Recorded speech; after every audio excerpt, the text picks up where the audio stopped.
is that there'll be a couple things checked. There'll be the color, obviously, for the first one, and then after that, then we'll cut down an individual piece here and verify that it folds right, it's scoring right, everything is exactly the way that you're going to see it on the sheet. So in this case, we can not only check our bindery, but we can also check the pagination if it's a book, or we can go ahead and check to make sure we, like a lot of times, and this is getting into more of the printing aspect of it, but there's sometimes where, designers may have a flood of color here and then just all of a sudden there's a reversed out hole here.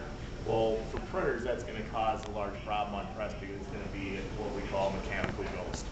And it's just basically going to allow ink not to come off here, but to take here off. So what happens is that naturally when you get to this next panel, or in this case the sheet's running this way, what's going to happen is that you're going to have an excess of ink, and when it's transferred here, it's going to appear to be darker.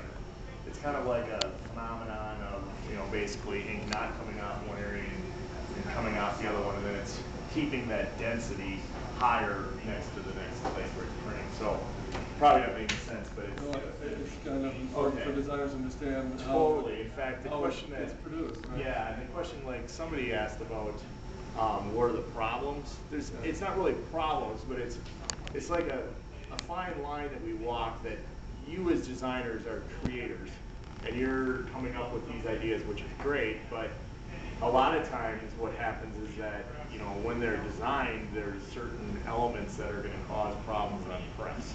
So what we'll do is, if we can see those first, a lot of times we can do things is we can put what's called takeoff bars.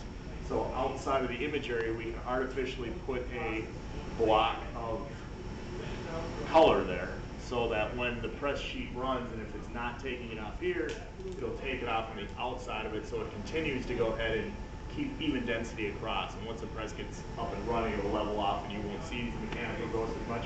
That's another thing that we look for on these things. So